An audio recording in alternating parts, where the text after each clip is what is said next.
क्या था जोड़े ये कसम खुदा ये अच्छी दाढ़ी आ रही है ये पदर फिर या बंद थी पदर सा दोस्त अल्लाह इन नेकी के आम किए करियूं इन मुसलमानन के किए लाइन ते चाड़ियूं उन जा मुख्तलिफ तरीका आहिनि वाइज़ करियूं जलसा करियूं पिया भला तबलीगी जमात में बिस्तरो खणी हलूं घर घर धक्का खाऊं माण्हुनि खे ॾाढ़ी खां हथ ॾेई मिनतूं करे मस्जिद में वठी अचूं उहो कम बि हले पियो जलसा बि हलनि पिया मदरसा बि हलनि पिया सभु कुझु हले पियो भला पोइ बि को इनकलाब आहे का ॾिसो था मुल्क में भलाई हर बुराई आमा बेपर्दगी उरूज ते आ पोलियो जे फुड़न वारियूं मायूं थर्मास कुले ते रखियो घर घर पुॼो वञनि पोलियो जा फुड़ा पियारियो इन गवर्नमेंट के बुझो मोह ॾियणी चो तव्हां वटि माण्हू कोन्हे जो न्याणियुनि खे घर वेठे पैसा ॾेई वञो डिवाइस खणी घर वारे इज्जत सां मायुनि खे पैसा ॾियो न अचो सईदाबाद अचो एटीएम ते लाइन करे पियो ॿ ॾींहं मायुनि खे गुज़रियो वञनि लाइन में बीठियूं आहिनि 50 मायूं एटीएम ते बीठियूं आहिनि त 150 शोधा रोड ते बीठा आहिनि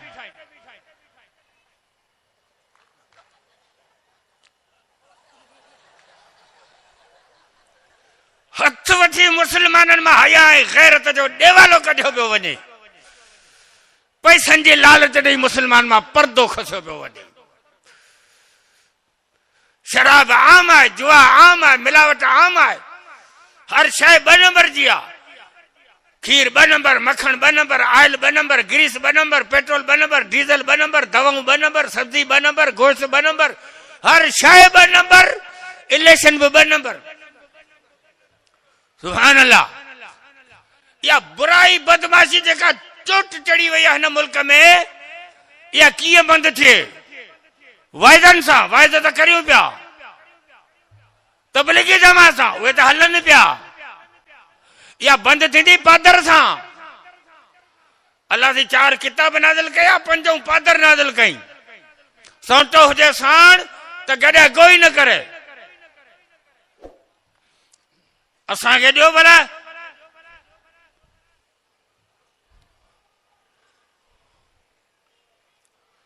साईं मलक साहब वेठो आहे साईं गुल मोहम्मद मलक साहब कारी साहब वेठो आहे साईं खे डीएसपी था करियूं सकरंद जो सईदाबाद जो कहिड़ो मौलवी आहे उनखे उहिदो ॾियां बोले मुख्तियार के डीएसपी करियूं था सईदाबाद जो असी ॾाढी नारा मुला सब पुलिस में था भर्ती थियूं हिन वक्त जेके पुलिस वारा आहिनि तन सभिनि जा जहाज भरे समुंड में ॿोड़ियूं था त घणेई किन कयो अथव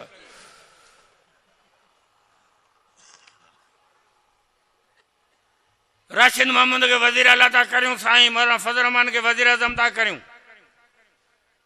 राशिद मोहम्मद वजीर आला सिंध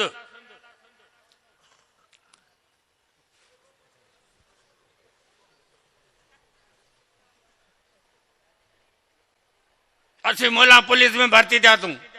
सईदाबाद में हिकिड़ो मौलवी मस्जिद में बांग ॾे 60 मोला बंदूकूं खणी शहर में गड़ी पवनि नमाज से हलो था न था हलो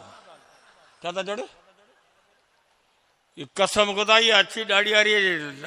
ये पदर फिरे पलीत कांच सां पहिरीं सफ़ में 150 रकातो नफल अल्लाह नमाज तूं की कोन पढ़ंदे कानून कोन्हे बाबा मुझी अद्दी मुझी अम्मा तू पर्दो कर मुझी मां मुझी भेण पर्दो कर माहौल खराब लगो पियो है यारो ये टॉफी है मुझे हथ में ये टॉफी बंद है पन्नी लगल है हिनखे रखी छॾियो हिन ते मख न वेंदी छो त ये बंद आहे हिन ते मख न वेंदी पर हिनखे खोल हिनखे खोले हिन जो पर्दो ख़त्म कर पर्दो ख़त्म करे खोले हिनखे उघाड़ो करे रख मखियूं अची वेंदियूं जेकॾहिं माई पर्दे में बंद आहे त का बि मख कोन ईंदी पर जेकॾहिं माई तां पर्दो हटाईंदे त कई मखियूं अची वेंदियूं इन करे इस्लाम चए तो माई के ढकियो। खबरदार मस्जिदूं खोड़ आहिनि, गिलाफ बैतुल्लाह खे आहे, किताब खोड़ आहिनि, गिलाफ क़ुरान खे आहे, औरतूं खोड़ आहिनि, पर्दो मुसलमान माई इज्जत वारी खे आहे, पर्दो इज्जत जी निशानी आहे। मुंहिंजी अम्मा मुंहिंजी मां पर्दो कर, जदीद दौर आहे। ये मुल्ला दकियानूसी पुराने दौर जूं ॻाल्हियूं पिया कनि। वञ अस्पताल में त मायूं ई मायूं, कॉलेज मायूं ई मायूं, कॉलेज भरिया पिया आहिनि, यूनिवर्सिटियूं भरियूं पियूं आहिनि, अस्पतालूं भरियूं पियूं आहिनि, बाज़ारूं भरियूं पियूं आहिनि। बाइक ते माई वेठी आहे, दुकान जे काउंटर ते माई वेठी आहे, ॿियो त ठहियो पर टूल प्लाज़ा ते बि मायूं विया रहूं आहे। गाड़ी जो टैक्स 30 रुपया, जवान 100 जो नोट छॾे पिया वञनि, रखी छॾो पोइ वरी मिलंदासीं।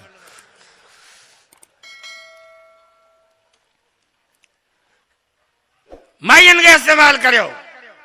या बेपर्दगी कीअं बंदि थिए? हवाई जहाज़नि में था वञूं, हज उमिरि ते तबादड़ियूं ऐं मिड़ियूं, वञूं केॾां, बाज़ारूं भरियूं पियूं आहिनि। जॾहिं कानून हुजे त अॼु खां पोइ जेकॾहिं का बि माई बेपर्दा ॾिठी वई त हुनखे 25 साल टी पोइ हुनजे मुड़ुस खे 40 साल कानून पास करे लठी फेराए। नंढियूं जेके यंग आहिनि उहे त ठहियो, पर जेके पोड़ियूं आहिनि 80-90 सालनि जूं खारक जहिड़े मुंहं सां, इंशाअल्लाह ताला 13 मीटरनि वारो असली बुरको तुर्की टोपी वारो पाईंदी, जंहिंमें विचड़ंदी वेंदी त चंपल बि कारी आया गाड़ी आ। जेकॾहिं चाहियो था मुल्क सुधरे, जेकॾहिं चाहियो था त मुल्क जे अंदर को अमन अचे, जेकॾहिं चाहियो था त मुल्क में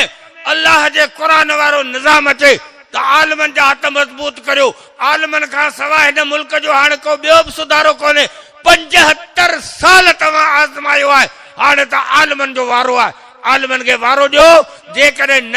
त पोइ जीअं पोची अंदरि पिया वेंदा, जीअं पोची मुल्क तबाही ॾांहुं पियो वेंदो। आख़िरी सहारो जेकॾहिं हिन मुल्क जे सुधरण जो आहे त अल्लाह जे क़ुरान वारो निज़ाम आहे, ऐं उहो तव्हांखे आलमनि खां मिलंदो। जेके दोस्त हिन प्रोग्राम में आया आहिनि, उन्हनि सभिनी दोस्तनि खे इहा मुअद्दबाना गुज़ारिश आहे त हिन तहरीक जे दौर में जेका हिन वक़्तु बदमाशी थी आहे, उलमा सां जेका ज़्यादती थी आहे, अवाम जे फ़ैसिले ते जेको धाड़ो हयो वियो आहे, इन जे ख़िलाफ़ जमियत उलमा इस्लाम ऐं GGA मैदान ते आहे।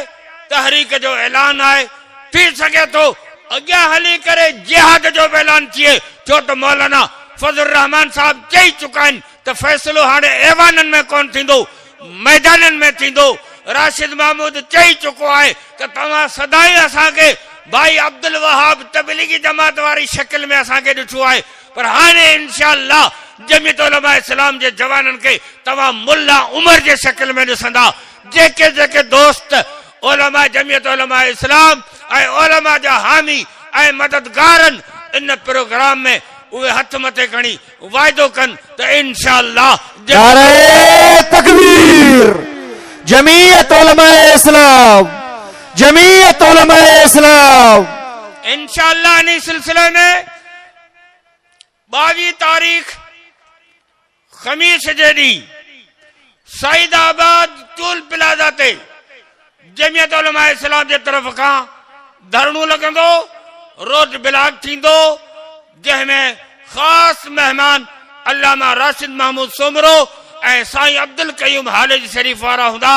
तव्हां सईदाबाद जा ऐं पस गिरदाई जा राजन भागन जा जेके बि दोस्त आहियो, इन्हनि खे दावत आहे, बल्कि मुअद्दबाना गुज़ारिश ऐं अपील आहे त वक़्तु जिहाद जो आहे, महिरबानी करे कुर्बानी ॾेई